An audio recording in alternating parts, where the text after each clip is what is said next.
Hello there, I am Lamin Jai here at the American International University, West Africa in Conakry. Another night of debate, this time involving women political leaders in the country. We have UDP's Yakumba Jaite, we also have Ramatoulaye Gueye of Gambia Democratic Congress, but also Tida Kijera of Gambia Moral Congress, as well as Fatou Jallow of the APRC. Another big day here in terms of politics. These are women who are actively participating in politics, working with various political parties in the country, and they are going up against each other today. Massive day. Just a few weeks ago, we saw Dr. Ismaila Ceesay against the Day leader there, Halifa Sallah. So we are back here today. We'll be providing you a live full coverage of the entire showdown there as we welcome our viewers in the Gambia and around the world. I am Lamin Jai. Again, I have my panelists. I have Banka Mane, I have Esa Njai, political science lecturer at the UDP, but also my big guest, Professor Abdoulaye Ser. He's also with me. We'll unpack everything for you. The debate will start shortly, but before that, we will do a pre-analysis of everything that is going to happen here today. Professor, thank you very much for being on the panel. Thank you, Mr. Jai. I want to, let's start with you in terms of the participation of women. The last time what we saw, for far too long, it has always been men. Mm-hmm. Today, we have women. Well, this is historic in so many ways. And I think it underscores the importance of women, not only in this election, but in elections past. Women's issues have been neglected for the most part. And bringing it to the fore, to the extent that women are talking about it, I think is very significant. What are our expectations in terms of, these are women who are working with political parties that hold significant influence in the country, the UDP, for example, the GDC, the GMC. What are you expecting? I expect a very vigorous debate, exchange, each party outlining as precisely as possible their policies as well as their platforms vis-a-vis women, and really needing it to the larger national context. So I think that really is something I'm looking forward to. Mr. Mane? I agree with him. You know, he's the political science professor, yes, so when he speaks, we listen. Yes. The two of them, anytime they speak, I listen, because this is, they understand the game very well. But now, look, I think Dr. Sen touched on something very important, and that is the participation of women. I think that's very critical, especially in this election. You know, what we always forget, some of us seem to be forgetting, is that when you look at the registration rolls, actually the gap between the men and the women numbers is huge. Mm-hmm. I mean, this election is going to be determined by the women. Mm-hmm. So their voice is so critical in this process. It's not even funny. I think any political party will ignore the voice of the women at their own peril. So really, to have the platform now put out there for women to come and talk about the issues that men usually care about. Women always care about women issues. Mm-hmm. They care about youth, young people issues. Issues like that are always their main focus if you watch elections all around the world, including the Gambia, because they are the mothers, really. Mm-hmm. So they care about, you know, education, youth, children, you know, things like that. Those are usually their main core issues that they tend to focus mainly on. So to see them come now to really articulate their position on those issues vis-a-vis their political parties and stuff, and also to kind of, you know, roll out their vision. Mm-hmm. I think that's, and hearing directly from the women themselves, as we say, hearing from the horse's own mouth. I think for me, that's what makes this whole process so exciting, really. Mr. Njai, what's your take? Well, just to say, you know, these debates shows a new phase in Gambian politics. It shows a new dimension. That Gambian politics really, people are moving away from the archaic style of politics, where women, you know, and of course, you know, young people have been left out for far too long. It shows that, I mean, for me, I will say, just to pick up from where Bunker stops, I will say it does not only tell us that women, you know, will play a significant role in this coming election, but in fact, in the past election, they will not only determine the outcome of this year's election, but even in the 2016 election, we saw women were foot soldiers during the campaign trail. They effectively participated in the campaign to end dictatorship in this country. So I think it's taking a new dimension. Gambian politics is taking a new dimension for the fact that people are willing to engage in frank discussions, not necessarily debate, but in dialogue, in discussions, to exchange ideas. It is taking our politics away from personal attacks, politics of personalization, to politics of ideas, politics of policies and programs. This is what we are expecting. And it's not surprise that this is coming from brilliant minds to have women, from political parties, for political parties to tell us specifically what they have, the programs and policies that they have for women and children in this country, because these are the chunk of society. These are the most important demographic in society. If women are neglected, then our society is not progressing, our politics is not progressing. But it shows us that Gambians are showing interest in their politics, and they want to scrutinize their political parties. They want to unveil what programs and policies specifically do political parties have for women and children. And I think these are an important platform for them to come. Those that will not be are not willing to come probably should look at themselves and try to understand that Gambian politics is no more about Sabar, about Benachin, about T-shirts. People want concrete policies and programs. So I think this is a new start. We had it here a few weeks ago, like you said, 1 month ago or so. Ismail Assis and Halifa Saleh were out there. Probably people thought that was the end, but it was the beginning of, it was just the beginning of series of debates in this country that we're expecting ahead of 2021 election. So I think this is a good start for us to know specifically concrete policies and programs parties have towards women and children in this country. Prof, let me ask you this then, your opinion. For far too long, women have been behind. Yes. When you compare them with men in terms of politics. You look at the registration, there are more women than men. Yet, when it comes to political discussions, women are behind. When it comes to the participation itself, women are behind. What is your opinion on that? Why do you think this has been the case? Because we don't have a lot of women who are even bold enough to talk about politics. Today, I tried to bring in a woman here on this panel to talk about politics. I struggled to find one. So why do you think this is the case?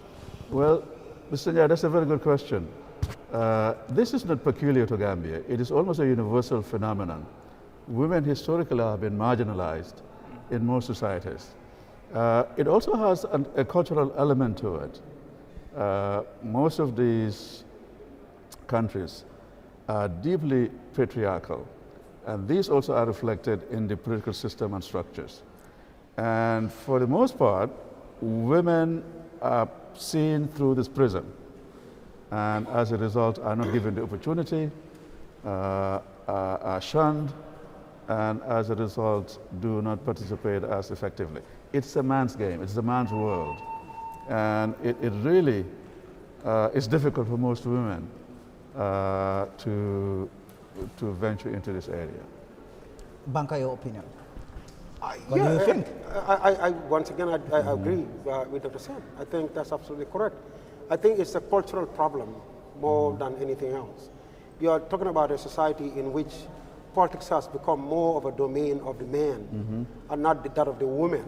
And even when women are put in a position of power in our system, they are not expected to speak loud, they are not expected to yell, they are not expected to express their opinions, they are not expected to challenge men, they are not expected to do so many different things. You have all these impediments that are in their way. So the good news is at least we are beginning to see bold women coming out and saying, we are not going to play that role anymore. We want to be out there. Now, it's a progress, it's a process. It just got started. And so maybe in the next election cycle, we may see, because like I said, even today's event is itself a big progress. It is. I don't think And it's a big progress. And in your opinion, what do you think the Gambian women should learn from this event? Well, it simply means that what they should learn from it is that this space is available to them and they should take it and run with it. Because this is their space. They are the largest group in the process, in other words, in terms of voters. And they are the ones who can decide who wins this election and who loses. So in that case, I think what they ought to do is to step up and say, we're going to seize this platform, this is ours, we're going to take it, and we're going to take this the direction that we want it to go. That's available to them. Nobody is stopping them. So I think most of this is more of a construct of women's own kind of feeling of limitation, when it's not in reality the case. Because Olidiba is in this process and she's very assertive. Yakumba Jete, who is going to be speaking here today, very assertive. That Ramagay, I've seen her in places. I can go through all the names. these women are finally coming out and saying, we're going to speak and we're going to make sure we are heard. So all the women, like I said, the Gambian women must learn from this and realize that nothing is in their way. They can come out, they can speak out, they can seize the moment and let them run with it. This is theirs. Let them the best opportunity that they've ever had. Now, Mr. Njai, if you look at all these problems that is impeding or that are stopping women from fully participating, being at par, at the same level as men in our politics, cultural problems, for example, in your opinion, what do you think can really end this? Well, I think that's a very important question, but just to start from where they all talked about. I mean, if you look at the marginalization of women in politics, I mean, we can take this back to history, even ancient Greece, where democracy was claimed to have originated from. Coming to countries like the UK, when did women started voting? It was only in the late 1920s. I mean, coming to the Gambia, I think at some point, women wanted to defy this oath, even though the cultural realities were not allowing them. The space was not there. But what we saw was one thing that was historic in 2016 was for the fact that we had a woman who came out as an independent aspirant to run for presidency. This was historic in the history of this, it was historic in the political annals of this country. We also saw just months ago or last year, Marisol also expressed interest to run for political office in the Gambia. I think this shows the assertiveness on their part to participate in politics. But then one thing that I think can really change these realities has to do with our legal frameworks. The laws must be there to help at least provide what we call positive discrimination, for women to participate fully in politics. There was a chance. The draft constitution that was thrown out was a golden opportunity for women to have that that avenue, that platform to fully participate in politics. We saw in the draft constitution there is a quota system kind of. A certain percentage should have been allocated for women. That political parties filling up candidates must make sure that certain percentage is allocated to women. But then the draft constitution has been killed or slaughtered at the parliament. Some said it's in coma. We don't know what is going to happen. So that was an opportunity for us to, encourage women to participate in politics. But then it's not all, all hopes are not lost. Probably after 2021, we will have a new constitution. So for me, the only solution to this problem is not only to change the mindset of the people through continuous political education. Like I always say, this country really needs serious political education. The masses must be engaged by those who know about the importance of all demographic groups in the country to participate effectively in politics. But more so, there needs to be the right legal frameworks that will provide positive discrimination to these women and to these demographic groups that are being disadvantaged in society, so that they can effectively participate in politics, which is really good for democracy as we strive towards consolidating our democratic gains. If you are just watching us, this is debate night again in the Gambia. Women leaders, political leaders are going up against each other. You have Majete of UDP, you have Fatu Jallow of APRC, Ramutulai Gay of GDC, but also Tida Kijera of GMC. These are, any moment from now, the debate will start, I understand. So I'm still with my panelists. I have Professor Abdullah Sen. So I think the debate has started. We'll go to the hall now. And children of the country. Ladies, I'm very proud of you and the fact that you accepted our invitation to be here with us. We're very grateful as ever to our sponsors who support us in this endeavor, beginning with Saul Fraser of Global Properties. This time, the National Council for Civic Education has also added their voice. They feel it's their role and duty to conduct civic education in the country, in fact, in relation to elections. Also, APS have also joined in our group of sponsors today. And DK Telecoms have agreed to provide us internet services here today and therefore becoming our sponsors. Tonight's debate, the rules are easy. 5 minutes will be given to each of these ladies here, beginning with Ms. Yamundau, to talk about GDC, their positions, or anything she wants to discuss about party policy in relationship to an introduction of who she is, what role she's playing in the party.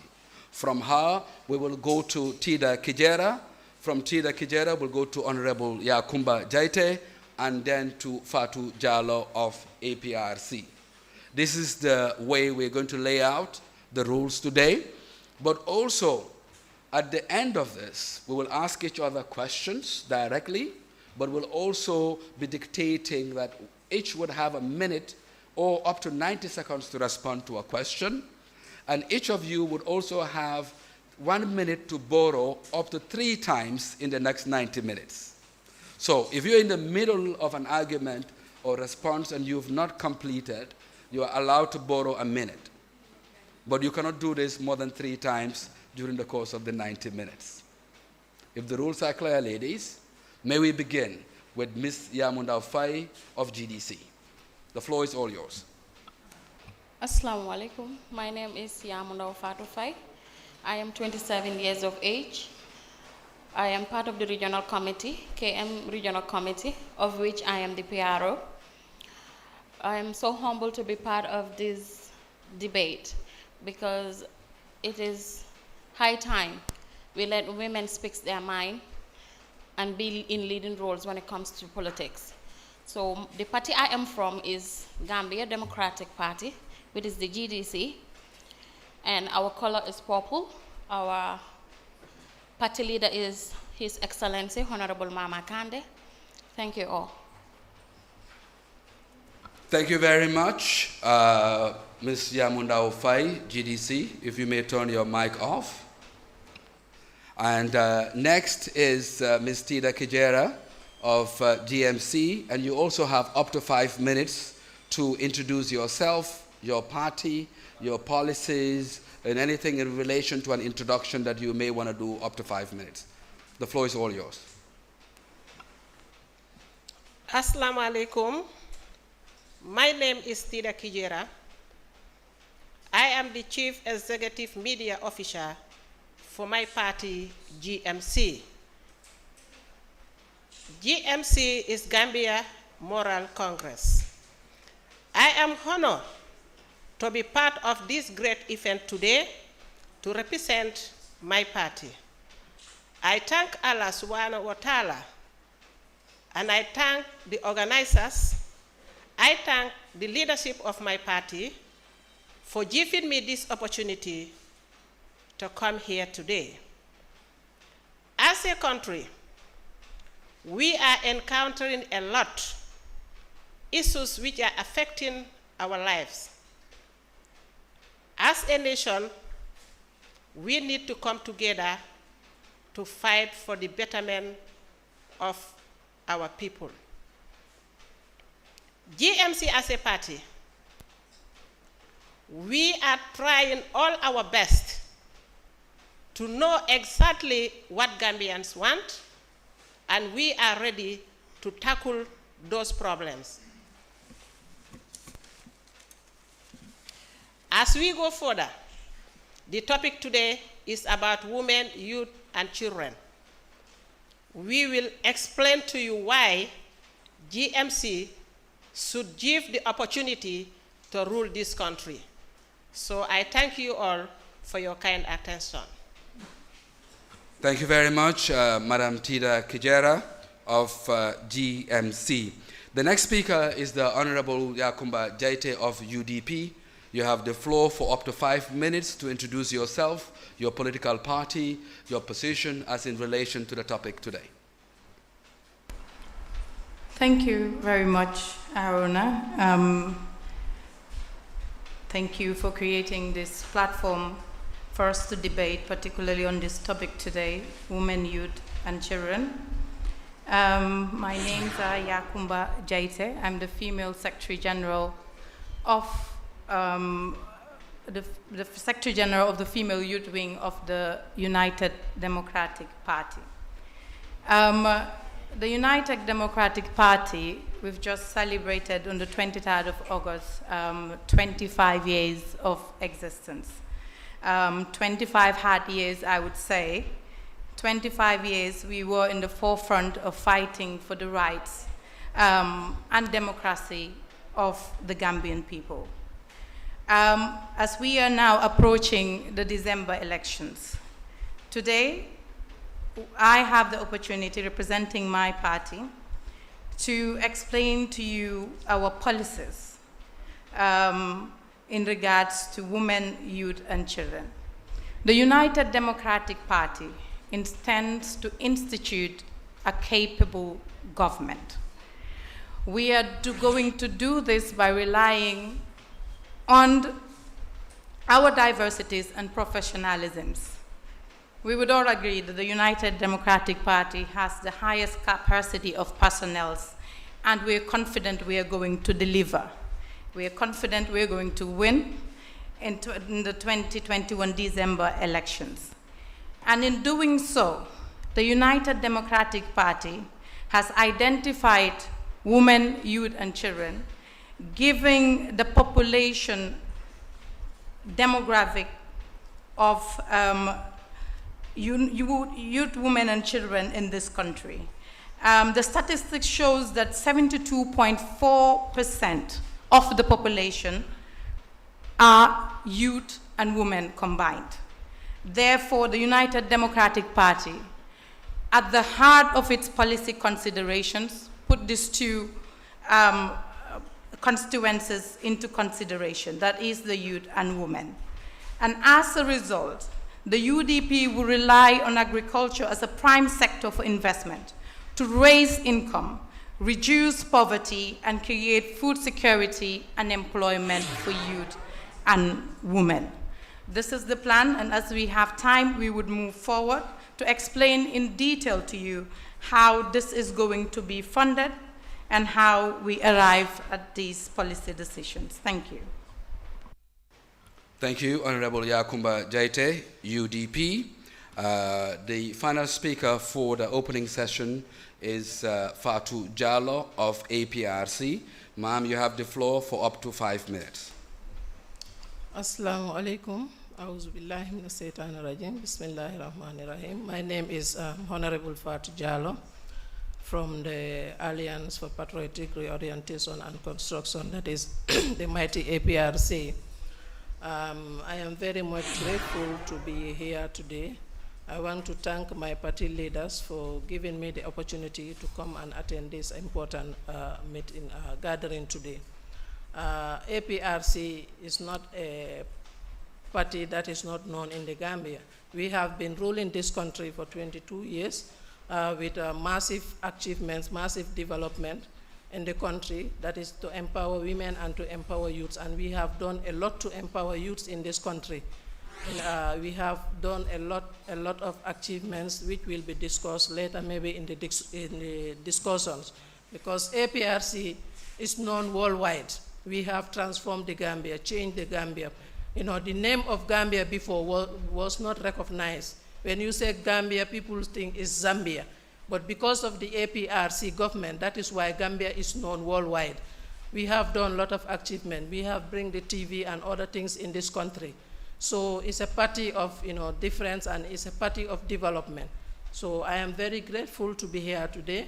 And as the discussion goes, we will discuss more about what APRC have done for this country. Thank you. Thank you very much, Honorable Fatou Jallow. If you may turn your mic off. And for the media, Keba Kamara is here. If you have any questions, you can begin giving him the questions so that we may expedite the process this time as opposed to what happened the last time. And then we may get the flow of the questions faster and better. So jot your questions, share with Keba Kamara, and we will get it here, inshallah. So we're coming back to you, Yamundao Fai. Do you have a reaction to anyone here and any of the statements for up to 1 minute, 30 seconds? Sorry. I don't have any reactions because initially I thought you said we should just introduce ourselves. But now that they've done that, I've understand better. So I'll use this 1 minute to say a little bit of my party. Go ahead. GDC government will reform all sectors, institutions, and parastatals. And all enterprises all through the Gambia, because we believe it will bring closer the people and services to our country. We are not only going to focus on government and the other parastatals. We'll go down to the grassroots and meet the other people, like the local governments, from the chiefs and the alcalos. when it comes to women empowerment in a GDC government, even before we are a government, now that we're a shadow government, most positions in the GDC executive members are women. We have a deputy Party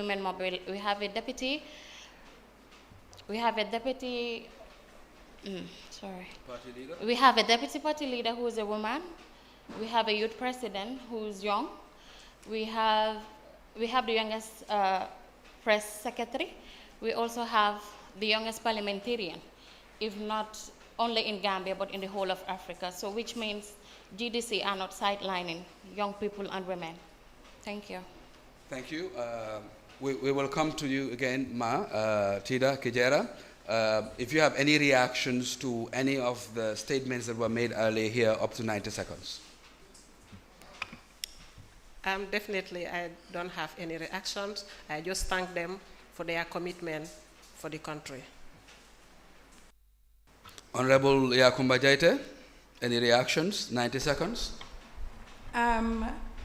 Mr. Drame, thank you very much. Again, I would just like to congratulate the women for taking this opportunity to come and represent their parties. It's a bold decision to be here. This is not common in this jurisdiction.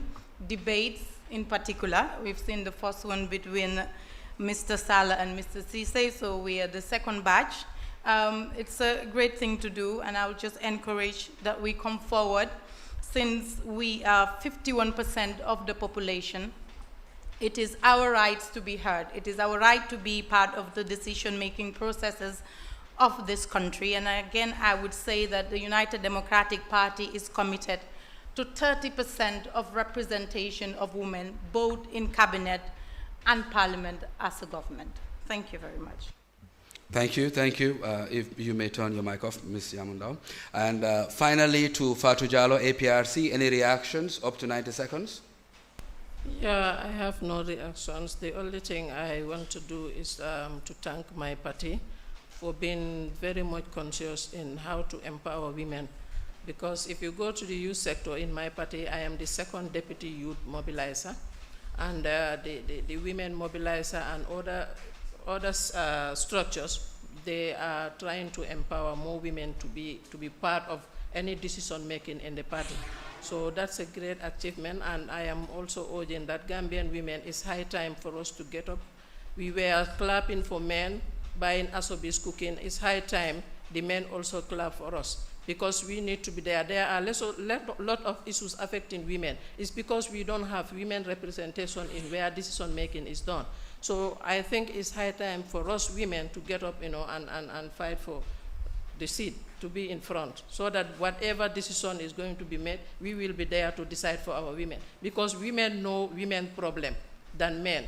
So if women issues come, the men, they don't know how we suffered or what are the challenges we are facing. They cannot defend us. But if we are there at the forefront, at the decision making, we'll be able to bring a lot of changes in the sight of women. I thank you. Thank you, Fatou Jallow, APRC. My timekeeper, I'm not keeping time. You said you were going to. So I'm waiting for your signs and your signals. Okay, great. And now we're going to go to the first segment of the debate today, which will be talking about women. I think we will likely maintain the order that we go 1, 2, 3, 4. I think this is fair. Are we all on board with that? So we go on women. Now we're going to start with your party, GDC. When you say women, what do your party think of women? Who are women? How do we relate with women? What can we do for them? What's your stance as far as women are concerned in the country? Thank you, Haruna. My party thinks highly of women because, like I said earlier, there's nothing we decide or anything that has to do with the party that we don't represent women or send women representatives. And I think this platform is an example. So we are trying to empower women not only by putting them into positions, but by molding them in our systems, giving them educational support, providing training and skills trainings for them when it's necessary, because as we know, not all the women in Gambia are educated. Some are uneducated.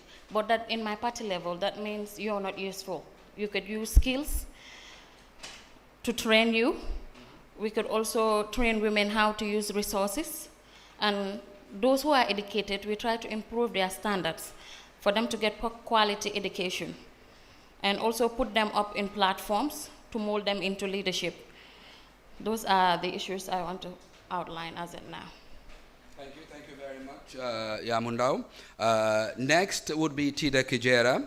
Now, Tida, let me ask you, what is your party's position or any policies on female genital mutilation or female circumcision, in other words? Alhamdulillah, I'm back again. As a party, we know 51% of our population are women. Empowering them is among our first priorities. But protecting them too is another priority for us. Under GMC government, we will never sit and see women crying in this country. When you talk about the genital mutilation, it is a very complicated issue in the country. Because if you look at the issue seriously, there are religious leaders who are in support of it, but there are other people too who doesn't support it. As a party, we will stand with the people. There are issues we cannot impose on the society. We have to talk to them, and we have to find out the implications women are getting from it. And if they did not go through it, what is going to happen to them? We need to consult to know the problems it will cost, and after it, what is going to happen to them. So as a party, under the leadership of GMC, we need to find those solutions before we take an action on issues. But what we believe, their life will be protected. If I still have the time, I want to talk about some other policies we have for women. First policies for women is their health is our concern. I was going to say, if we would answer the question and stay in lane now, it will be great. If we? If we would stay in lane to the answer to the question, FGM, what's your party's policy on it? If you feel you've exhausted it, we can move to the next person. We will come to the other policies as we go along, hopefully. Okay, that is what I have. Thank you. So that means you don't have a policy yet. You are saying you would listen to the public, whatever the public say, you will react to it. Is that your policy? No, what I'm saying. Yes, on FGM. For FGM, yes, we need to investigate as a government. Yes. It is our responsibility because we need to find out the implications in the FGM. Okay. So the reaction of the people, what affects them, we have to know as a government. So it will be our responsibility to tackle that situation on that time. Thank you. Thank you very much, ma'am. Honorable Yakumba Jaite, access to land, ownership of property. We know how hard Gambian women work. My mother is from Sukuta, and we know how our parents, our women suffer. Yet, they don't get to own property. Access to land is a major challenge. What would a UDP government do regarding this? And if you already do have an existing policy on it? Thank you. Your mic has to be on. Thank you, Aruna. First of all, before I go to my question, I would just like to state UDP's stance on FGM. I think this is a very important issue. No, we'll make it as a reaction. You will react to those later. A reaction, just as yes, simple. As the UDP government, we have a strong stance and zero tolerance on violence of any form against women and girls. I would just like to put that out there. Let's go to property. We'll come back. Yes, so we'll come back. Yes. Okay. you've said it, that women are into, for example, I would say farming and access to land.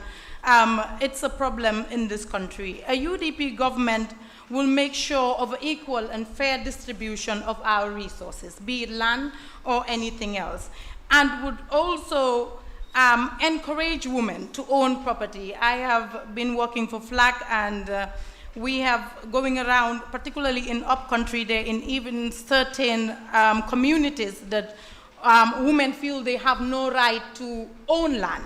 So they only borrow this land from their family members and farm and be paying them back from their proceeds. But with the UDP government, we will ensure, particularly the women in the farming area, to teach them that they have the right to own land, to make land accessible to the women, and have a fair distribution of our resources. This is our policy. Thank you, Honorable Yakumba. Honorable Fatou Jallow. Marital rape is a concern in Gambia. What would be the APRC's policy about rape, but with particular focus on marital rape? Okay, thank you, Mr. Drame, for that question. APRC is a party that has very good regards for women, and we don't want any violence on women.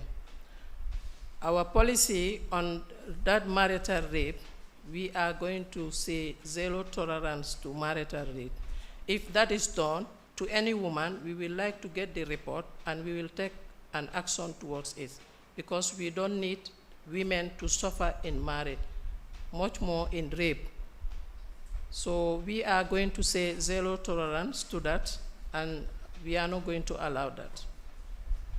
Zero tolerance, and we are not going to allow that. You may turn off your mic as well, Ms. Honorable Yakumba. And now, Madam, any reaction to any of the responses as far as these questions are concerned? Any reactions? Do you have any opinion about marital rape or FGM or access to land and ownership of property in the Gambia? I have a reaction on genital mutilation, which is FGM. We are in a country that people are Muslims, because I'm talking from my own point of view. Like she rightly says, these are issues we should seek. We will assume whatever you say is still party policy, by the way. Yeah, that is what I'm saying. Okay. Okay. That's why when I mentioned my policies, I did not only mention when it comes to governmental issues. I went down to the grassroots and to the local people. So most of these people, if you see they're still supporting FGM, that's simply because they don't know the repercussions or the harmfulness it does to women. But on the other side too, you hear women telling you, if a girl is not circumcised, the person is not decent. So some will tell you, is the religious norm. What is your party position? Yes, my party position? No, FGM is good, it's bad, it's ugly, it's beautiful. What is it? What is your party position? My party position is, it's debatable. We'll talk to them. We'll talk to both. So it's a negotiation? It's a negotiation thing, for your party? For my party, yeah. So yes for party and no for Demba? Yeah, so if we have more yes, then we vote it in, it is yes. If we have more no's, no's. Because we don't want to impose on people that this is what you should do or this is what not you should do. Because we know we are in a religious country and in an African society. Thank you very much, Yamundao. Coming back to you, Tida, do you have any reactions, women having access to land, to own property, or marital rape? Your mic. Thank you.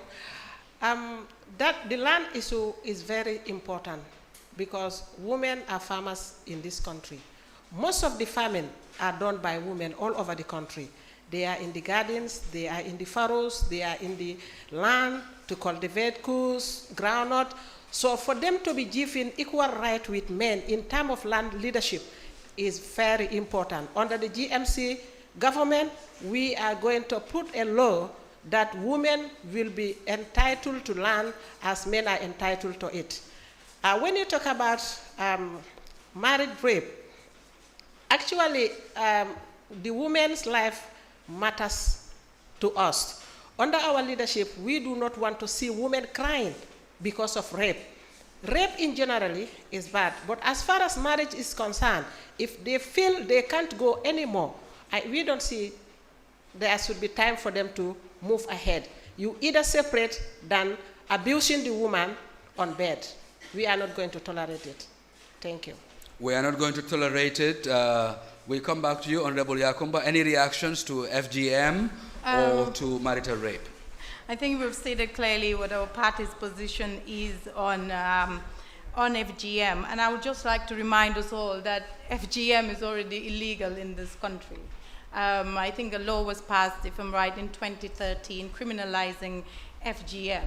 So those that are still doing it, I think we are the position where the current government itself is not implementing the legislation. We are all aware that these practices are still ongoing, and I would assure you that a UDP government will take the implementation of the FGM laws very seriously. That's my reaction. On the issue of marital rape, I'm not sure is yet to be criminalized.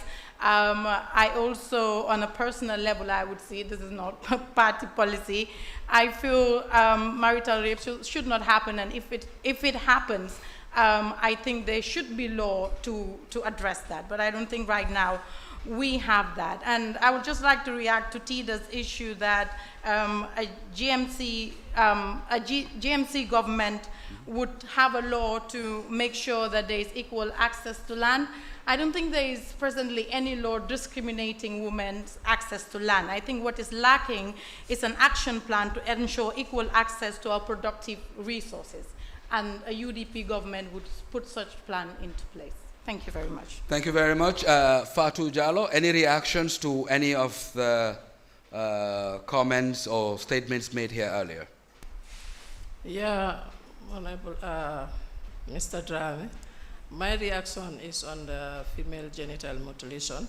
As we know, the APRC government is the government that rejected this female mutilation, genital mutilation in 2013. That for our party APRC, we say zero tolerance to female genital mutilation, because before any action or before it is put into law, there are a lot of investigation done to see the importance and the dangers in female genital mutilation. And when everything is compiled together, finally it is illegal in this country, and is there we stand as a party still. Thank you. Thank you. Thank you very much. So we will move. I think we still have time on women. My timekeeper is not communicating, so I'm really not sure. But we will begin with you again. And we want to know, what is GDC's policy with regards to women that do informal sector work? House helps, in other words, mindans, market vendors, cleaners in offices, etc. Would you have any sort of policy? Because they tend to be very vulnerable and oftentimes abused, in fact. What would be your party, GDC's position, and what would you do for women in that cadre? In a GDC government, we want to set a policy, because we know there's an act against abuse of women, more especially women that are vulnerable and work in houses. So we want to set up a data. We want to set up a data in our policies that whosoever is working, every individual in this country will have a data on you. So which will ensure the easiness of us accessing those people that are vulnerable, people that needs aid, people that are abused, and even criminals. Because it's only in Gambia you go in our border posts or get into our places without, all we have is our ID. You could come in a place and do things or do issues. Nobody could hold you or hold you accountable. So we feel creating a database is something that will help us to moderate women affairs easily. Thank you. Okay, thank you. We'll come to you, GMC. GMC, what would you do? We have seen the recent introduction of Ministry of Gender. The name changed. I think in the beginning it was Ministry of Women, but now it's been referred to as Ministry of Gender. Let's assume for a minute that you win on the 5th of December and you are in government. What would be the first thing you would do in that ministry for women? The first thing I would do as a Minister of Women Affairs, I want to look into the healthcare system of our women. Women are really suffering in this country. If you look at the health sector, a lot of women are dying, either during labor or just ordinary sicknesses, because they do not have money to cure themselves. I would make health sector available to all the women all over the country. We will make sure no woman in this country will travel more than 5 kilometers without getting a health post, whereby even if it is going to be a one single room with a health assistant, so that they can have their checkup. If it is necessary to go to the health center, they will facilitate those things for them. And I would make the health system free for the women, especially those who are having children at their age. The healthcare system will be free for them. And those two working as farmers, I will make sure they are introduced to a modern system farming whereby manpower will be used less and the production will high. And I will also invest in helping them to store their goods, which are not sell at the time they went to sell them. At the same time, open international market for them to be able to sell those goods outside of the country. At the same time, I will stand women with disabilities. I know if God didn't give you enough what he has given to others, there is problems in performing certain duties. I would make sure I stand with disabilities in women so that they can take care of their children. They can also work and earn instead of sitting at the bank sides to beg. I would discourage that totally. And I also stand with women on training. Any work they are doing, if you are a businesswoman, we will introduce you to investment. You need to learn how to do certain business because they are doing it for so many years, but they didn't see any improvement there. They will sit on bidons at the market, selling inside the pans. For so many years, no development. I will make sure that will change. They will also move from selling inside the pan to a shop. And I will also introduce them to training. Madam Tira, you're getting heated, but you're running out of time. Thank you. Thank you. Honorable Yakumba, we're coming back to you now, and we're going to look at an issue that has also been very prominent in the media lately. Gender-based violence. Women are being treated like footballs in marriages now, been beating red, blue, white, and been treated in ways that are very demeaning and in most cases just general abuse. If a UDP government comes into effect, what would you do and what would you say your policy would be on gender-based violence? As it stands, Mike. Yeah. Thank you. Thank you, Mr. Jame. As it stands now as a country, we quite have a lot of laws addressing gender-based violence and violence in relation to sexual violence and the rest. And as a UDP government, we will continue to support women and also men because it's important they understand human rights issues and to identify cases of violation, demand access, seek redress, and help them to enjoy a dignified life. We would also ensure the harmonization and domestication and implementation of the international protocols and conventions with national laws, particularly those relating to gender-based violence. We will enact laws, continue to enact laws that will prohibit all forms of gender-based violence and ensure the full enforcement. I think enforcement is the problem, because most of the cases regarding gender-based violence, I think the police are key because they are the first point of call.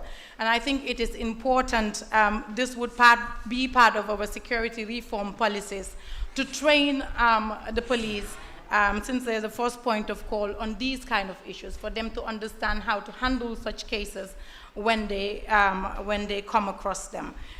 This would be one of the areas that we are going to focus on as a UDP government.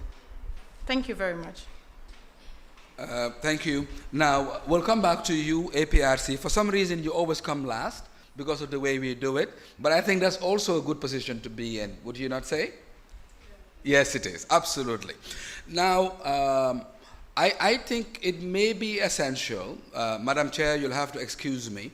I think to wrap up this segment, it may be important to give each of you 2-3 minutes in a language of your choice to just elaborate on some of these issues that we are touching on, so that by the time we go to youth, we will not come back to women. And then closing statement, you'll have a choice of answering the statements as you deem fit. Now, we talked about certain issues that our women are also concerned with. This is for you, Honorable Jallo.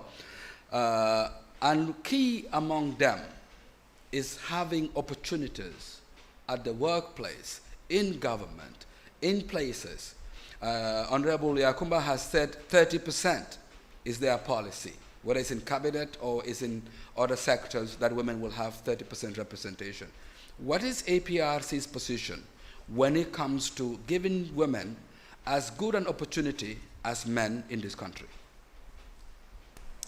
Thank you very much, Mr. Drame, for that wonderful question. APRC is not a new party for Gambians. APRC have been empowering women.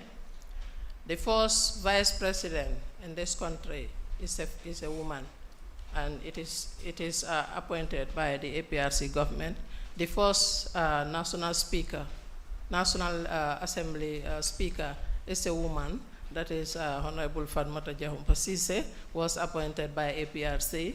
The first governor, West Coast Region, Sifai Hydra, was appointed by the APRC government. So the APRC, the first female general in the Gambia Armed Forces, was appointed by the APRC government.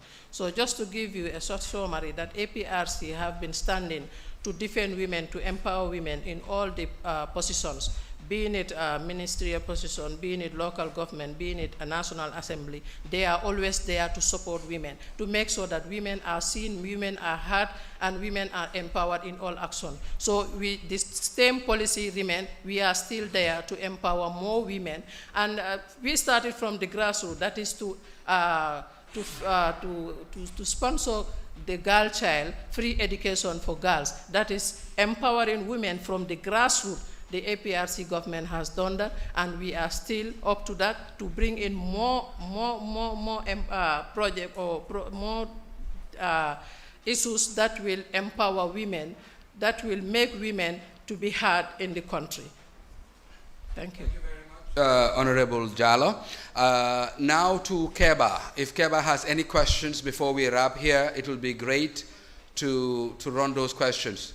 Did any of you pass any questions to Keba so far? If not, we'll give you a few minutes to do that. Now, Ms. Yamundao, when we talk about women in these parties and in these positions, a lot of us are of the view that you get all of these names, the women, this, that, when in fact it's still the men that are making the decisions.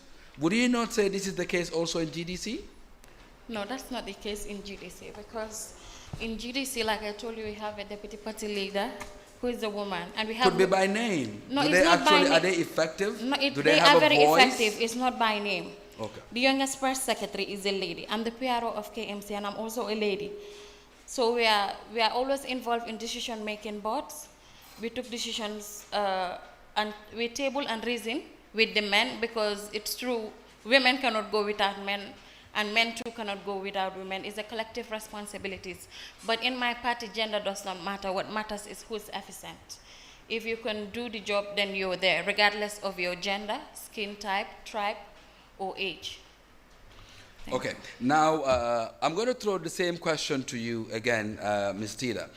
Women, do you think really, in your party or in any other party, do they just not have these names as a token? I mean, you are PRO, you are this, you are that, just by name. What do you think? No, actually in GMC it's not by name, because my position, nobody is my boss there. I am responsible for that media. So I do my work. I only consult when it is necessary. So it is not by name. And other positions too are handled by women on their capacity. In my media team, I'm the only lady. The rest are men. So I'm their boss. So they have to answer to me. So that means it is not by name. They know they have to answer to me, and I'm doing my work as expected. So other field too, in the executives, we have women who are also top senior officers there, and they are doing their work. They only consult. But what people think we are in our executives just by name, in GMC is a different issue. If you are given a portfolio, you have to know your responsibility, and you have to do it. If you if you cannot do anything, it is not bad to consult each other. But that does not mean men are responsible to do all the works for us. No. Those days have passed. Thank you. Those days are fast gone. Honorable Yakumba Jaite, what would be your reaction? Women are just being used to clap at these parties and being given titles and no responsibility. Well, not in my party. I can confidently say that. And we've all witnessed what has happened in 2016 when the UDP executive members of the UDP, almost all the executive members of the UDP were incarcerated for going out to demand the dead body of Solo Sandeng, dead or alive. And when this happened, there could have been a dearth in leadership. But we had our deputy party leader, Ajiyam Seka. She stood up and took the reins. And she took the party through and made sure we had a coalition, a representative of the coalition who ended up being President Adama Barrow, who won. And also during the fight, the UDP women were at the forefront of the fight. We saw what happened with the Kalama Revolution. So this means that we have a voice in our parties and we are encouraged. And I will just give you a recent example of what I witnessed with my party leader. The student members of the UDP student wing came to visit to make a presentation, and they came with one woman. One woman in the group, a young woman, and she was quiet throughout the discussions. And the party leader noticed and told her, well, you are just one, but you need to assert yourself. People need to know you are present. So this goes to show the kind of leadership we have in place and the kind of value he gives to women and the importance of our voice, how he valued the importance of our voice in the decision-making process of the party, and that will translate when we come into government. Thank you. Honorable Fatou Jallow, APRC. Do you think women are being used by politicians only to get in office and get dumped at the end of the day? Yes, no? For our party, APRC, I said no. Women are really empowered. Women are given responsibilities. They are not just there to clap and dance. No, I am one example of it. I am the deputy youth mobilizer of the party and also a ward councillor. And during that time, it was very tough, but they said we need female to represent us. We need women to represent us. So you have to go and represent us because they see the competency in me. That is why they push me to go. And lot of them, all our structures, if a man is chosen, the seconder will be a woman. And they are respected in their position, they are given their dues as a woman, and they are also participating effectively as they are chosen to be in that position. So the APRC party is just there to empower the women, to make sure that women are heard anywhere, let them come out with their decision and share with people. So we are always there for women, and they are not just keeping us there to be clapping and dancing. No, we are a politic of difference because, as you can see, APRC is not in the government now, but we are the most popular and the most strongest party in the country. The most strongest opposition party in the country is because women are there to give the engine to the men, to our party leaders, to make sure that the party is still functioning, is still very strong and going on fine. So I thank you all. Thank you, thank you. in a moment, let's see what Keba has. Let's see what Keba has. You have a mic somewhere for Keba, or you just want him to pass the note to me? Either way, whichever is faster and easier. Okay, thank you.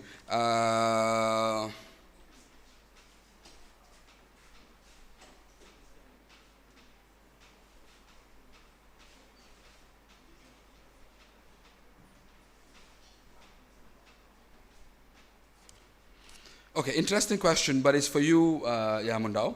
It says the GDC had 7 candidates who stood as National Assembly, I suppose, for the elections and lost to other parties. Okay, what has the GDC done for those women that represented 50% of all female candidates in the last National Assembly elections? Okay, those 7, not only those 7, because we have 7 MPs, but we have a few more that are that stood for councillorship. As that now, some of them are in skills training, are doing skills training. Others are in other institutions. Example, Stratford and GTTI, because we feel leadership is a process. Because they failed during the former councillorship elections or MP elections does not mean they are incompetent. So we would, because the party is a new party, so, and we have a lot of young women there, so we're thinking of molding them more and getting them prepared educationally for the next coming elections in future. Okay, now I'm being told we spent more time on this, and then we may not have the same opportunity to do in youth and children. So can we borrow the local languages and end with that at the end of the debate, or would we want to do a few minutes now based for women and then go into youth? Sort of, but then you can choose a language of your choice. We'll do that quickly. So let's start with you, Yamundao, 2 minutes. Timekeeper, please, let's keep these 2 minutes on.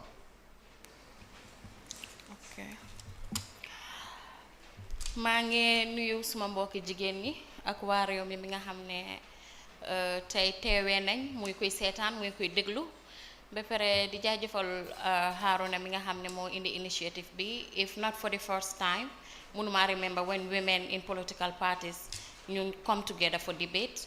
Ba pare di sargalal suma moromi jigéen ñi fi nekk ndax gisewuma leen ne si yeneen political party lañ nekk, dama leen gisee ne ay jigéen lañ ni man. Te it is high time jigéen yi jugee si suñ bobul si génn si laaxute buñ nekkee, because luñ baaxoo xam jigéen ñi in politics mooy tàccu ak fécc ak toppe kese. waaye fu mu ne nii jigéen yi dañ jóg takka seen diggaay ndax góor gu fi successful jigéen moo la boot moo la rogante. So maa ngi ñaax ñoon xale jigéen yi nga xam ne ñoo nekk into politics du lu easy nag, if I must confess du lu easy, parce que bari na ñoon jigéen yi neen ñooy xeexante. man dama feel ne góor ñi duñ suñ problème, ñoon jigéen ñi neen ñu supportante o ñu endorsante mooy suñ problème, te ñoon ñoo uppa. te góor guñ fi taxawal jigéen ñi buñ la falutee mënuloo falu. So maa ngi ñaax jigéen ñi nañ jéem a try ñu avoid loolu noonu. te the upcoming elections bu ñëw ni ngir yàlla ak yonente bi nañ ko def peacefully because suñ toppee góor ñi si xay giñ nekkee ak xeex ak ŋàññiwante bi ñoo seen njëkkaa torox ba te parce que kuy daw looy xalaat mooy ana suma jëkkër ana suma doom yi so message boobu laa am ñu moytu social media bi tam because of social media bi léegi ñu ngi see sanante voice notes di si waxaat lu ñaaw a ñaaw léegi dinaa ñëw si suma party policy mooy suma party GDC mooy the only party bi nga xam ne in all the constituencies in this country after being 4 years yi nekk opposition nii yóbbu nañ fa mbete samp nañ fa marché samp nañ ay lopitaan defar nañ ay yoon defar nañ ay tali ñu ne waxtu bi xoj ñu ngi dingale jigéen ñi ci seen ay jànga ñu ne waxtu bi xoj na la you want to borrow your 1 minute you have a right you have 1 minutes to take you can take one of the 1 minutes now okay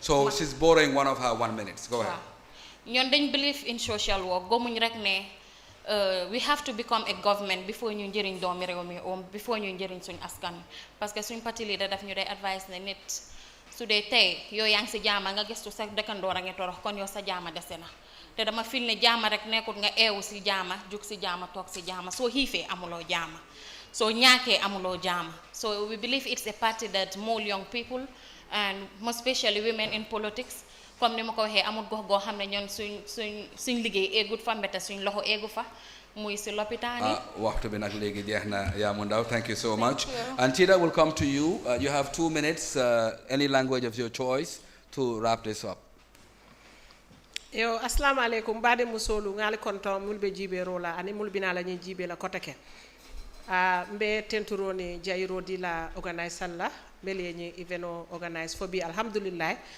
musolu ntol fanal bi felenga opportunity soto pour nga ñaatili Gambian ko la ka fem fo mu yalon ko aben kono barni aji ben tol fanal nga palasol le mara e kafol kono adu ntol belief tambe na wala mu ko palasol ñi li manke danko doron palasoti ntol fanal la palasol mu palasol le te mu yalon ko abe kuma yala pour banku do ko kono wala yaken nam fele nga ñom musol ji jamul yalon ko fanal bota pati dolle to kana ke la pati yo represent jang be tentu la wala be jayila wala ana bota je doron ka bambandi ko politiko musolu ikoni mobe ko kula ifana nyanta ka jiyodo mandinke jele wala mu mol se la fi nyawanya pour musol yeta nyato on fangol melbi nyato alay opportunity dina folon keta nyato kolti patiyol kono ani man sakundal to nse kelo ke nyawanya pour musol yena nyato na ma tarantol fangol to ate kenola woto GMC party ntol be parerine pour ka musol ma koy pour ntol fanal yena nyato kana ke dron unhuti kafo kono muso mu ye almamo wulu aya kulu faketa mo kendote aka molbe salende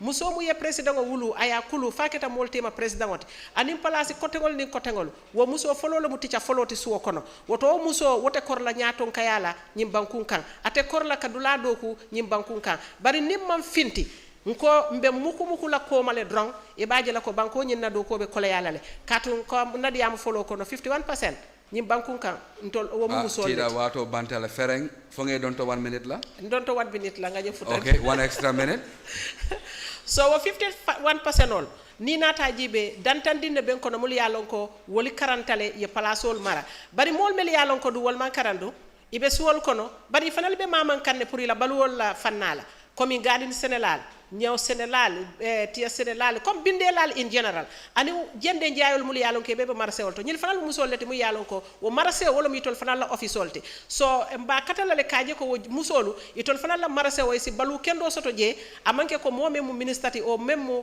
permanent secretary wo damala janda kamoto kendo borende GMC government nanata musolu mbe mbulo dunnal ko tole fo kanja wafila mi yalon kaka wafiro ke latri kunda afana mbala S5 o borende lale arabaraka. Thank you so much, Tida Kijera, GMC. Now we go to Honorable Yakumba Jaite of UDP. 2 minutes, language of your choice, before we wrap up women. Thank you very much, Mr. Jame. Just to state that UDP's commitment is to unapologetically target, improve the welfare and quality of life of women and addressing the high costs of living affecting women. Jigéeni Gambia, man sen doom sen xarit may wax ak yeen ñew di wax ak yeen ci turi suma parti United Democratic Party di len wax ne xam nañ sen taxaway ci rew mi di len wax ne xam nañ rew bi fim tollu ni niko olof yi di waxe jigen ya ko tié ma ñew nak di wax ak yeen en tant que jigen di wax ak yéen pour ngeen jàppale suma parti parce que bés buñ jëlee nguur bi bés buñ jëlee réew mi bépp jigéen ak bépp doomi Gambia dina yëg suñ taxawaay si yëfi jigéen particularly jigéen yi liggéey si agriculture ak farming jigéen yi liggéey si agriculture farming xam nañ ne dafa jafe pour jigéen yi di am collateral guarantee si banque yi pour am xaalis pour liggéey loolu UDP government dina si taxaw ba make sure ne jigéen yi am nañ access to xaalis pour liggéey jigéen yi am jafe-jafe pour am access pour si am laan pour béy UDP government dinañ si taxaw ba make sure fu góor mun a amee laan jigéen yi am nañ si laan jigéen yi nekk si marché bi di jaay seen légumes yi suñ toogee duñ am fuñ ko denca gis nañ Talib Bensouda lim def KMC create for storage facility UDP government dinañ taxaw ba loolu am si region bu nekk si Gambia nga xam ne jigéen bu jaay sa jaay jeexut di nga am foo ko denca mu wàññil la yaaxu bi jigéen yi dee data wane na ne 556 juróomi téeméeri jigéen ak juróom fukka juróom benn dinañ dee si am doom et si every 100,000 live births loolu UDP government dinañ si taxaw seet loolu lan moo ko waral make sure ne jigéen ñi Gambia waxtu xoj na la ñu may la 1 minute waaw dinaa lépp suma 1 minute bi make sure ne jigéen ñi Gambia am nañ access to prenatal antenatal care bu enough boo xam ne dina mun a wàññi dee bi ñoo dee si am doom parce que benn jigéen deserved pour dee si am doom inshallah jërëjëf. Thank you very much, ladies. It's really great, and I think we're going somewhere. So there is a question here. Keba brought it late. I think we will deal with it later on because I'm being warned that we need to move on. So we're going to move to the second segment of the debate today, which we're going to dedicate on youth, young people. Young people. So we'll start with you, GDC, as always. So Ms. Yamundao, let's begin with you. Education in the schools. It's been called Pop FLE at some point. It's been called sex education at some other points. And now it's been called whatever name it is. GDC government, what will you do to educate our young people in the school system? Because if we don't, we're having a lot of unwanted pregnancies, we're having rape, we're having young people experimenting on each other and teaching each other, influencing each other, learning each other. So would you say this should be part of the curriculum? And if yes, what is GDC's policy? Yeah, it should be part of the curriculum because, like we know, most of us spend more days, hours with our teachers than our normal parents. Most of the time, if they close at work, is either they're cooking or doing something else. Sometimes they're even busy to ask you, how was your day in school? So I feel it should be included in the curriculum, and it's important that we educate our young on how to take care of themselves or to safeguard themselves, to protect themselves. Because if they don't know, they might jump into something that might harm them in future or through peer pressure. So that's why we feel it should be established in our school systems. And we were in a GDC government, we are planning to introduce vocational training. In that vocational training, we are not only concentrating on skills training, or quality educational training, or cultural platforms. We are also thinking of disciplinary measures, which is very paramount in our schools. Which should be paramount in our schools, because if students are not disciplined, sometimes it's very hard. I was a teacher before, and I know in a class sometimes you might have 1 million kids, but each and every one of them has a habit of its own. Be careful with that million before it makes the headlines tomorrow. Oh, okay. You might have, for instance, 20 to 30 kids in a school, in a classroom, and each and every one of them comes with his or her own background or home training. That's what they portray, that's what they bring. Mm-hmm. Sometimes it might not be the case, because you see some parents, if you tell them your son or daughter does that, they practically denies it. because he or she has not been taught such. But who knows? We have these the streets in between both schools and our homes. So I feel it's very important. And in a GDC government, we're going to introduce these systems in educating our youth about their growth and how to take care of themselves and safeguard themselves too. Thank you, thank you. 2 minutes up. Ms. Tida, one of the problems that affect our young people is the issue of migration. We call it the back way. Young people are suffering and dying in the deserts and in the high seas.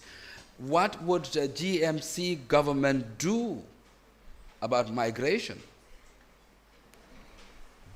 Under the leadership of GMC, we are going to create work opportunity for our youths, because these youths who travel outside this country on back way, they did not go because they feel like to travel. They did not go intentionally. But because of the lack of job opportunity in the country, some of them complete schools, they don't have work to do, they are sitting at home. Some even have work, but the work they have, the salary they receive cannot even take care of their problems. You don't talk about their parents. So this frustration normally takes these youths out of the Gambia to go through this Mediterranean Sea. Some died in the sea, some crossed. And those even who cross still now are staying in the camps. They cannot even walk and send money to their family. So I feel it's the responsibility of the government that felt their responsibility on the youth sector. On the GMC, we are going to provide work for our youths because we have a good land for agriculture in this country. Our river is here. We are going to introduce youths on training. Those who did not have like higher education to be able to work in higher institutions will also go under training to work for themselves. For example, in the skill sector, we have sectors like tailoring, carpentry, motor mechanic. These are sectors government should invest so that youths can have work. When they have work and they are earning salaries, a good salary for that matter, at the end of the day, they will stay here. But when you look at the situation in this country, most of these works are done by foreigners. Not actually, our youths are not really, it's not that they don't want to work, but most of them doesn't have the skill. So the government... Time, you want to borrow a minute? Yeah, I want to borrow a minute. So this would be your second minute. So it's the government's responsibility to provide all those facilities for them so that they can also work. At the end of the day, everybody wants to live good. But if you are sitting in your own home, you cannot even provide half a bread for your family, then you feel you are useless. And most of us, the families we come from, we feel that we cannot just sit at home seeing our parents working and giving us food. So this frustration take the youths this back way. On the GMC government, youths, don't worry. There will be enough job opportunity for you in the Gambia. I thank you. Thank you very much, Tida Kijera, GMC. And by the way, I wanted to make sure this debate goes all women. So the designer of this wonderful outfit is a woman, Fightess, at Hendon Court, sponsored this outfit today. So it's really, really great.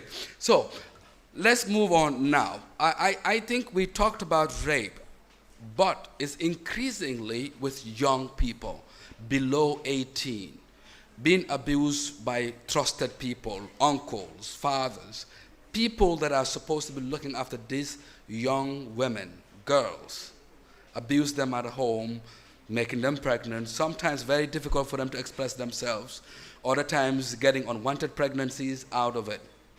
But also, if you can marry that point with sex education in the schools. 2 minutes. Thank you, Mr. Jame, for that very important question.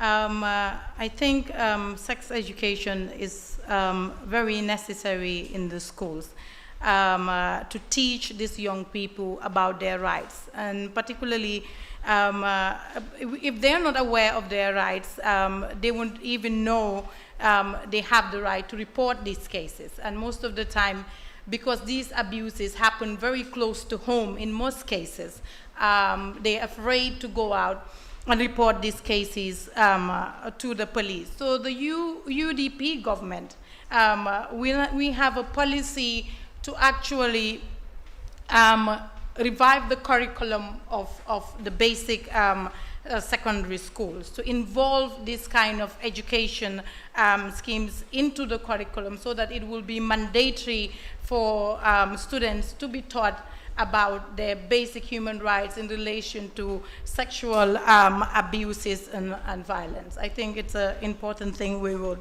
definitely take up as a party. Thank you, and we come back to APRC. You've been in government before. The back way happened during your government. A lot of things happened also with young people. And APRC has credited itself for University of the Gambia, GRTS, first female vice president, first. But what have you done specifically for young people? And what will you do for young people if you win in December 2021? Thank you very much, Mr. Drame, for that question. We have done a lot for Gambian youths. The NYSS is introduced by the APRC government, thereby to encourage the youths to go and learn skills and other activities so that they can be able to keep up themselves. And if you go to the musical industry, the APRC government has tried a lot. During our time, you have a lot of musicians coming up, a lot of young musicians, male and female, and which were sponsored by the former president just to empower the youths and the women, the youths to be able to take up themselves, you know, to get something to hold on. Because most of these musicians, they all finished school and they were unable to get job because not everybody will sit at the office. So this is another way that the government opened for them, encourage the tourism and the culture industry so that youths can come on board. The PIA, the Navy and other areas, you know, we also bought a lot of boats to the river to make sure that we encourage the youths to go and help the Gambians, because in terms of tabaski and other fish, when these Senegalese go for their tabaski fish and other things, we face a lot of problem to get fish.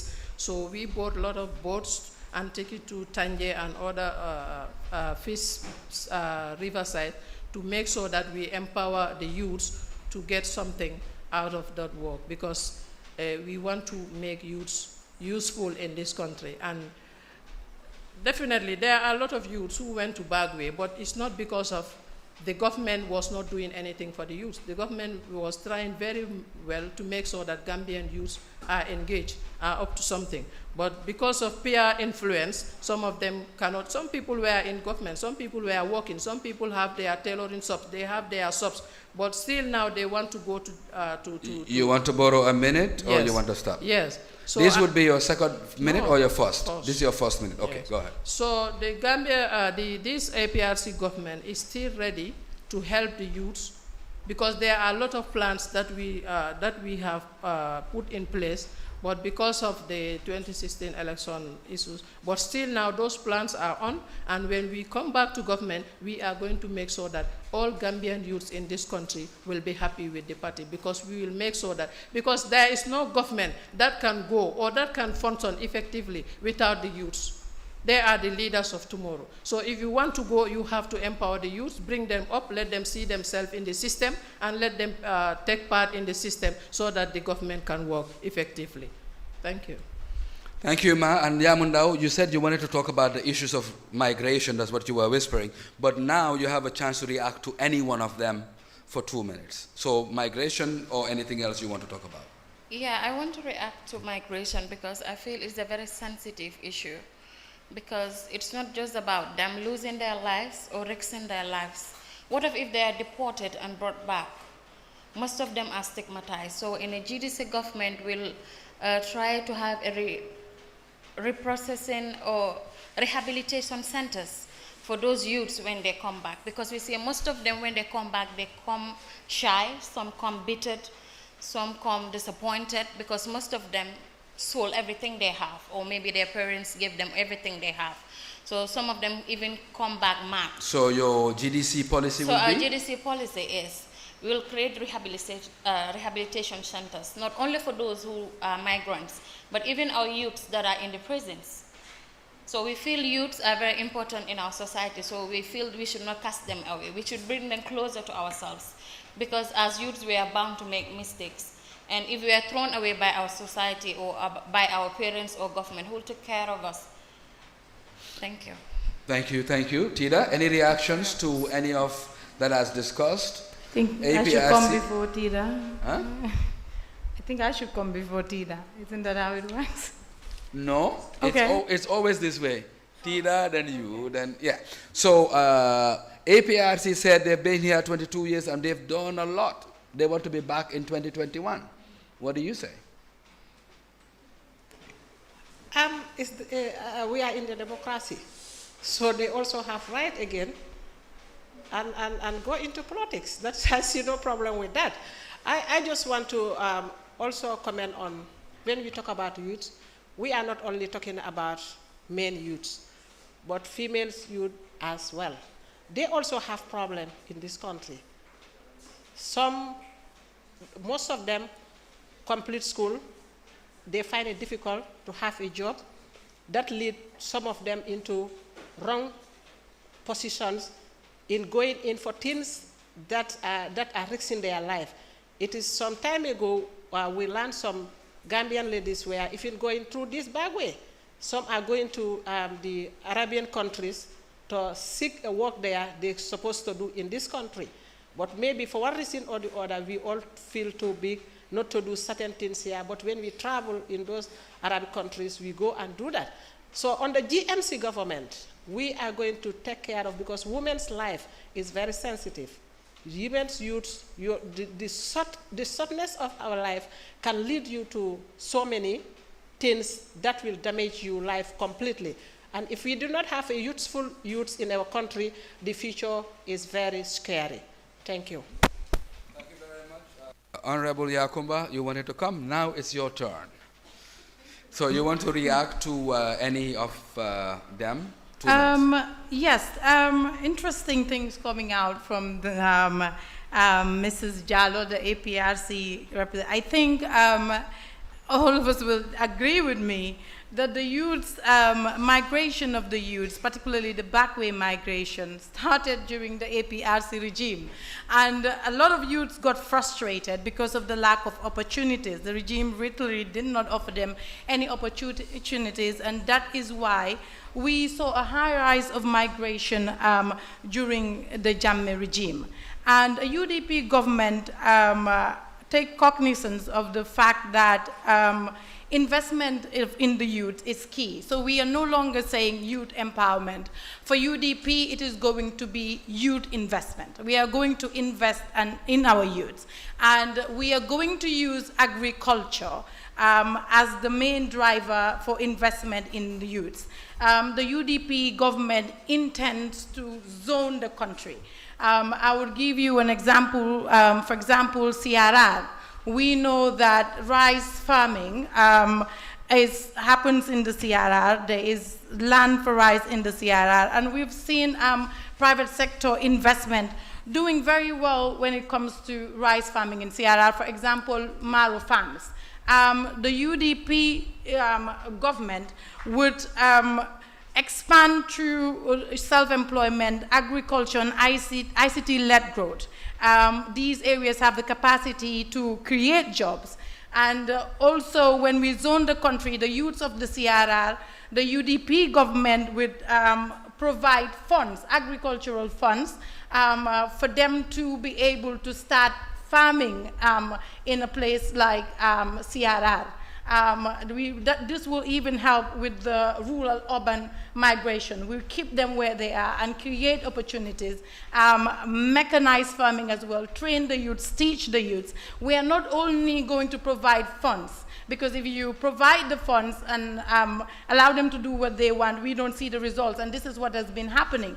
We are going to continue to train, monitor, and evaluate these investments when we give them you to want the to youth. borrow a second minute? You had one yes, we'll also create a conducive environment, set the right framework, and facilitate collaboration between the private sector to ensure that our youths obtain the right skills, leading through increased employability to the establishment of specialized skills center. Like I said, we are going to create at least 10 skill centers across the region to make sure the youths of this country can develop the necessary skills to move the country forward, because we have realized not everyone is meant for the classroom. And this is one area, a resource of the youths that this country hasn't tapped, that is the skills. And the UDP government is ready and prepared to take this on. Thank you very much. Thank you. APRC, any reactions to any of the statements made as far as young people are concerned? Yes, I have some reaction. That is back way, I think, yeah, I will agree that it comes during our time. But it's not because of they are not engaged. The National Youth Council was introduced by the APRC government, and a lot of achievements were done from that youth council. Even right now, some of the youths are benefiting and they are engaged in the National Youth Council. You have a lot of achievements that we have done to make sure that the youths are recognized in the country. That is the, first of all, the University of the Gambia. Before people will finish school, they would like to go and further study to the abroad, but because their parents don't have the money, they cannot go to any of the university. They have to stay at home without doing nothing. But when our government came, we built a university, and a lot of Gambians were going there, and they are youths, both male and female, going to that university now, enjoying. Some of them have finished, they are working, and most of them were sponsored by the government. The APRC government gives scholarship of more than 250,000 scholarship for the Gambians. And 115 youths are sent abroad to go and do further studies in this country. Even if you don't like the government or you don't like the head of the government, but let us say the fact that he has done a lot for the youths.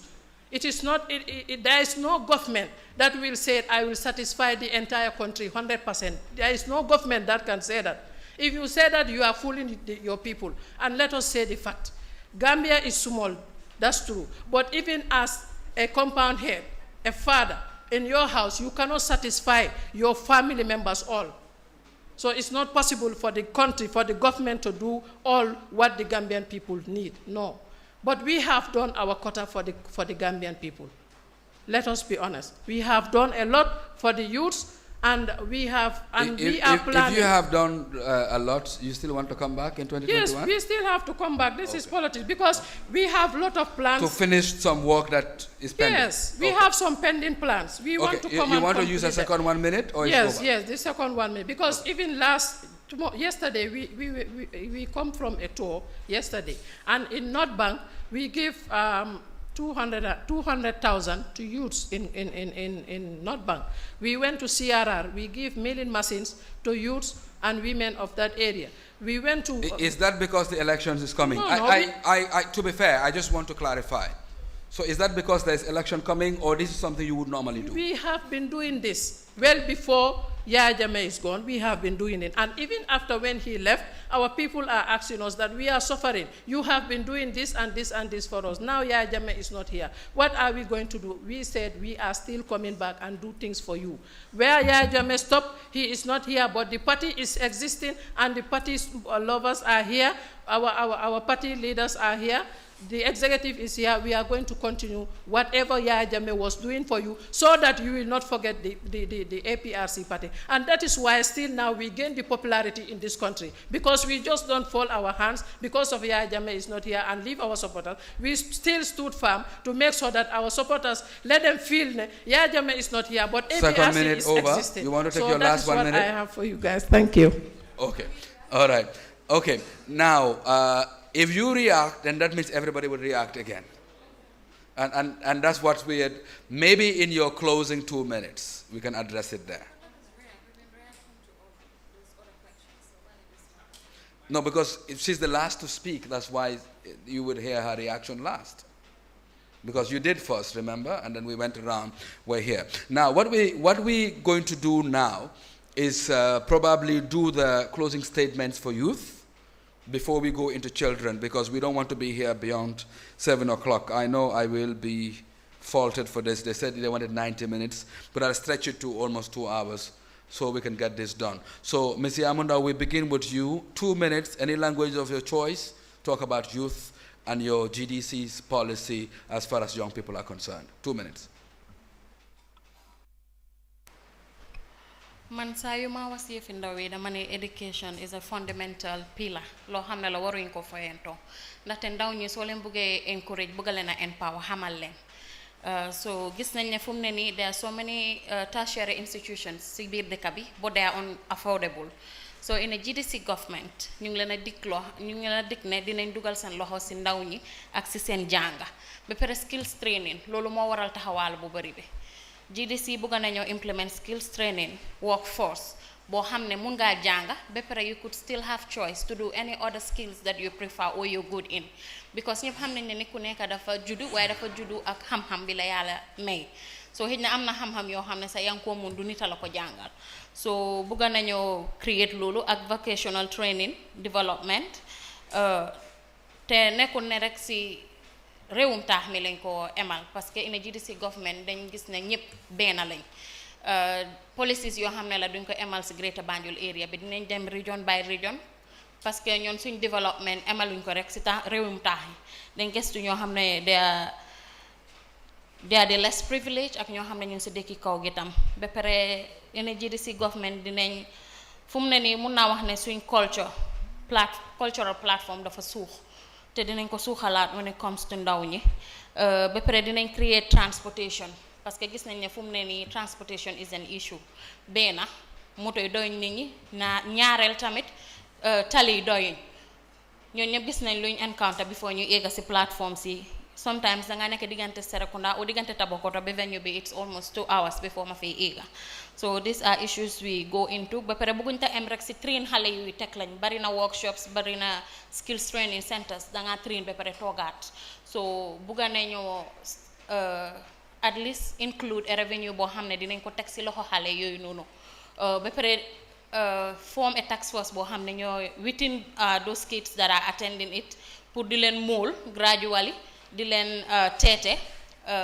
di leen jàppale parce que bari na fi gis nañ ne si suñu liggéeykaay yu bari soo ne ndaw yi soo demee uti liggéey dañ la dee wax dañ bëgg a 5 years 9 years experience so dama foog ne xale boobu soo ko joxutee opportunity du mën a am 9 years experience whether you're from the university or any other tertiary bëgg nañ benn 1 year boo xam ne dinañ la mool jàngal la waaw dinañ la mool jàngal la nga mun a xam fan ngay teg sa tànk ak nooy def parce que man ànduma si ñuy ne ndaw ñi fu mu ne nii dañ war a have 5 years experience before they will be employed or 6 years experience suñu la joxutee opportunity boobu doo mën a am experience boobu so ñëw na sa ba si suñ party level any position boo xam ne it's an elderly person or an elderly individual moo jël place boobu dañ dee bugg a ku ko deputize nekk ndaw ndax ëllëg soo fi nekkutee xale googu dina xam loo xamoon te da ngaa gis ne place boobu di domant dina continuer so dama feel ne Gambian youth loolu lañ ñàkk ku ñëw mool. Thank you. Thank you. And then we'll go to Tita Kejera, GMC. 2 minutes, any language of your choice, on young people. GMC la man sa kundatu. Funding kewolu alla balunya munna number 1 priority leti. Harama dingo ni laftay balu kendo soto. Iba tambindi la sila juma la wala mu londo foloti. Mo mondi wuluta nyim bankun kan.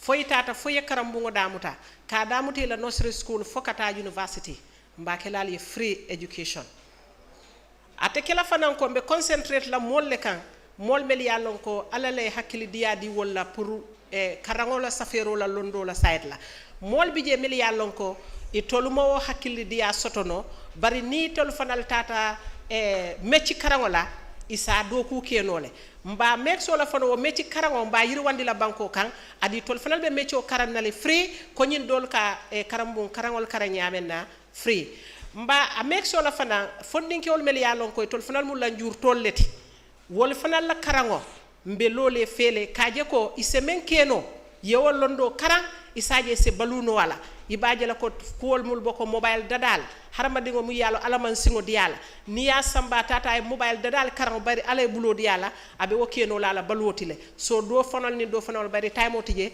nta fono la ni tata fana na Arabic sector because ni nata jibe nyim bankun kambi e arabi karandindigol fanal be increase kanne wato wati mo jamal le be digol samba kan arabi karangola fo kata darale mbang o kata asamba moroya pour ay taraje ka qur'ano tanka mbe wol fanal ketalale pour ni tol fanal parete la wo karangola i tol fanal be dinkiralle tale be mutala banko nyinkan pour ise baluno ate kala doron ko ni tol fanal yela e karango bandron ibe keno la oustas ni imam damalte hane erial be nyim bankun kam yalon ko tol fanal si do ko keno woto yela dimbal balundi ntolte mo discorinde ilafta 46 famenna isi karannole ni lafta balu si famenna be ma ko la woleto natata ko ite kanyi do ko menke ite be lafiri walla mba mexo la ko ngawo bunda yiri wandite pour ite financer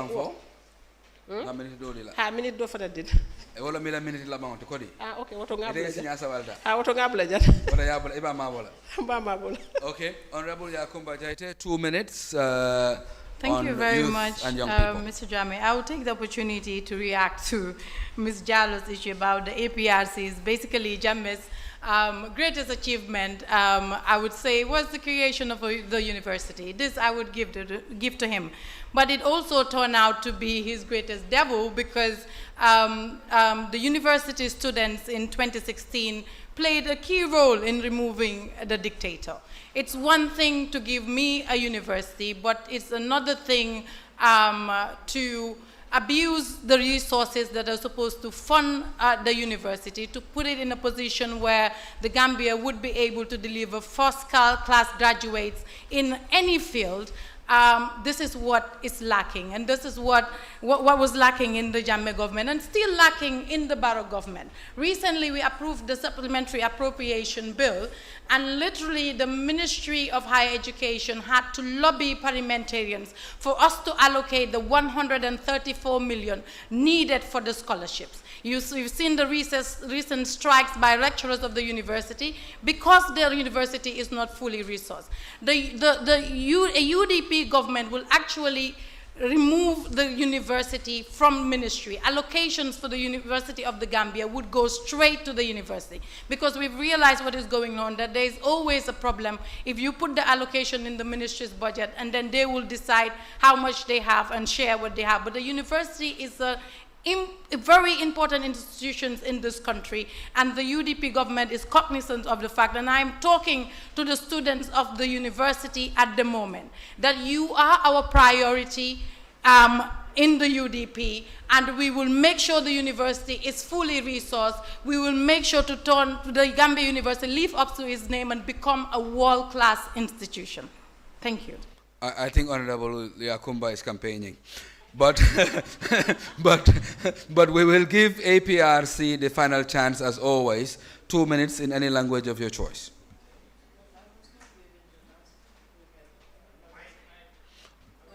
Put your mic on. No, you did. No, I did not. Oh, we had your reaction. I did not. Really? You stopped at Yakumba and you changed to youths.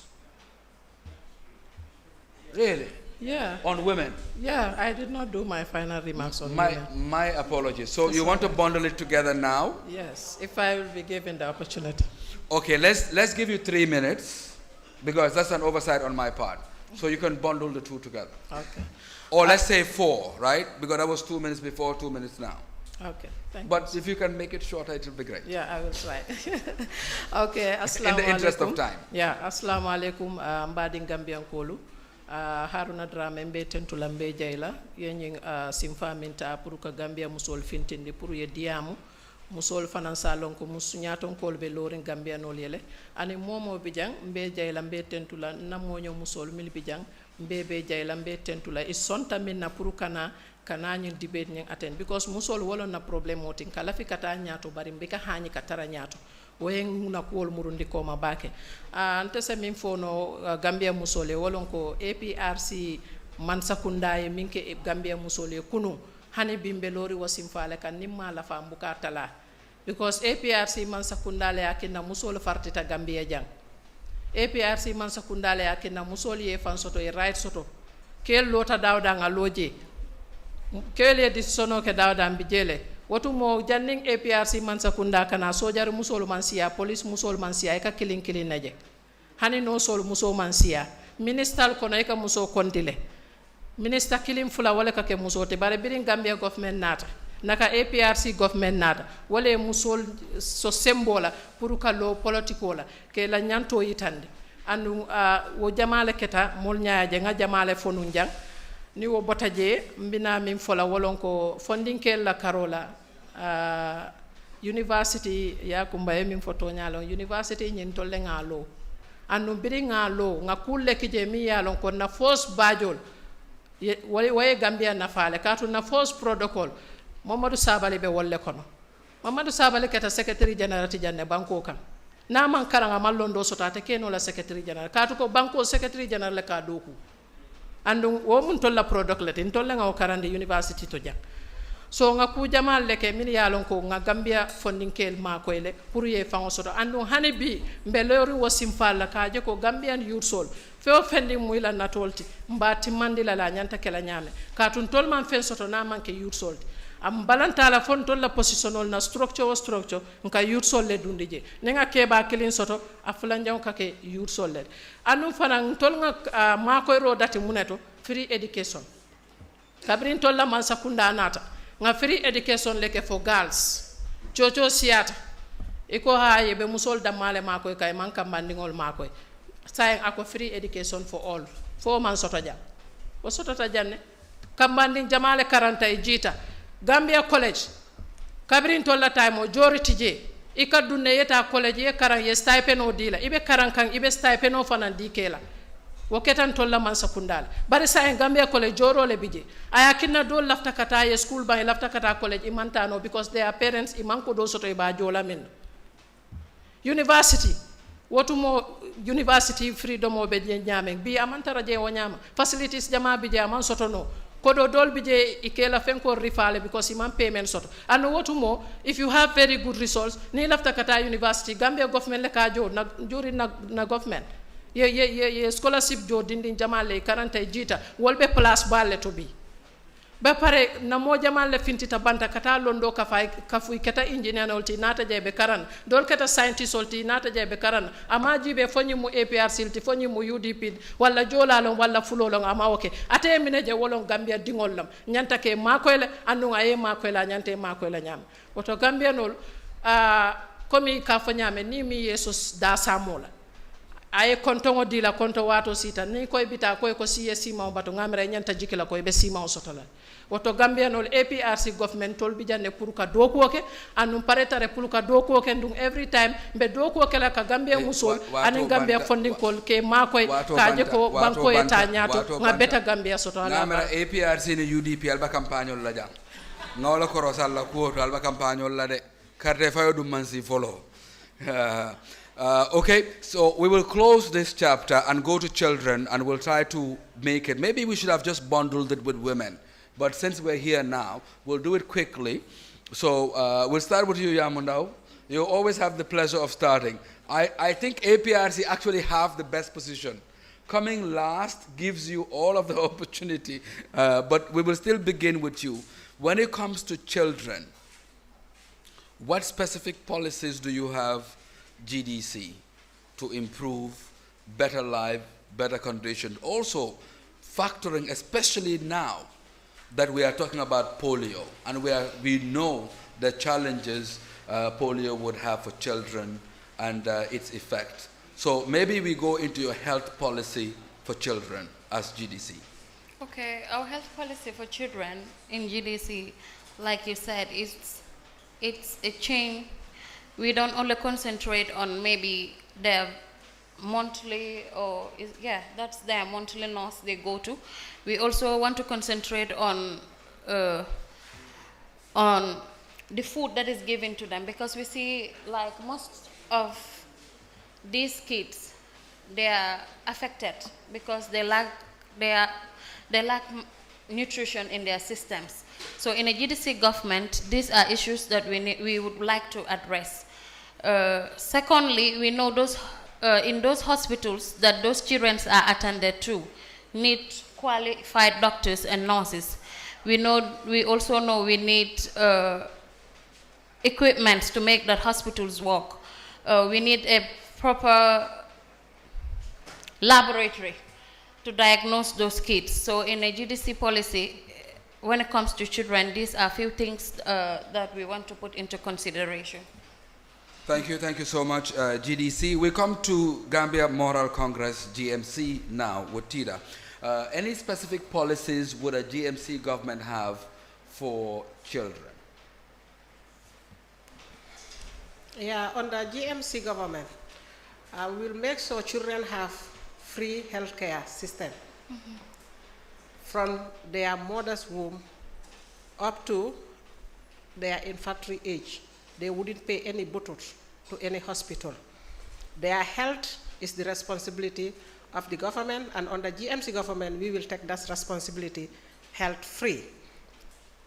And we make sure under GMC government, children are not going to be abused. And they are not going to put force on them to work either on land or beg in the street. Under GMC government, you will never see children on the street beg. It's not happening to children in America, will not happen to children in the Gambia. We will protect them and protect their lives. On the GM grow up, they will be catered for, because in developed countries, whatever amount is always kept for children when they grow up. It is not happening in the Gambia here. Under GMC government, butut will be kept for the children when they grow up so that they know where to start. I thank you all. Thank you. I've been bombarded with messages why NPP is not here. NPP is not here because NPP doesn't want to be here. They've been invited, they've been approached, so they're not here by party that had the least time to prepare for this debate, because we contacted them on Monday and they agreed. So thank you, Tida, and thank you, Honorable Maifati, for agreeing to replace NPP on very short notice. Just to be clear, they've been approached and they'll continue. Anybody we invite, if you do not come, we will definitely give the platform to other parties that are interested. We think the elections should be about talking about our country and what we need to do to fix it. I think this is a great opportunity for any party to not want to miss. So, Honorable Yakum, the developed world, where the workspace is also created in a certain way to encourage breastfeeding mothers at work to have their specific areas, etc. Now, what would a UDP government do? What would you think to improve life for breastfeeding mothers? Or also, we look at professional women and how they are helped, because we do know that, I think by law, 6 months, 3 months before, 3 months after. I am one great example, and I would just share my experience. Actually, the law is, in the Women's Act, is actually 6 months maternity leave. There was discrepancy between it and the labor laws, which says what you're saying, 3 months before, 3 months after. But we have harmonized it. In the Women's Act, this is what we are going by, is 6 months. And the reason for the 6 months is because studies have shown that exclusive breastfeeding is very exclusively breastfeed the child. The issue is returning back to work, or women that are in certain positions, like myself. I am a nominated member of parliament, and there is no proxy representation in parliament. If I'm out, I can't have someone vote for me in my absence. So when I meant for me to breastfeed, because I was, if what I pumped is finished, because I was exclusively breastfeeding for the first 6 months. And one thing a UDP government would do is to make sure through the Ministry of Women's Affairs, there is a gender mainstreaming in all government stakeholder institutions. One thing you could do to help working women is to have nurseries in this institution. For example, Parliament.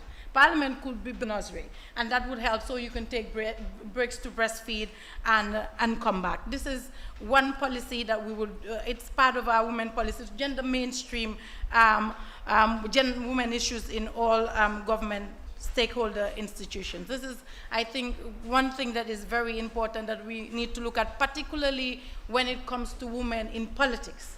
It's important, and young... You can come back to that.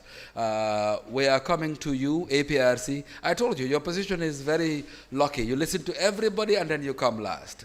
Fatou Jallow, please, the floor is all yours.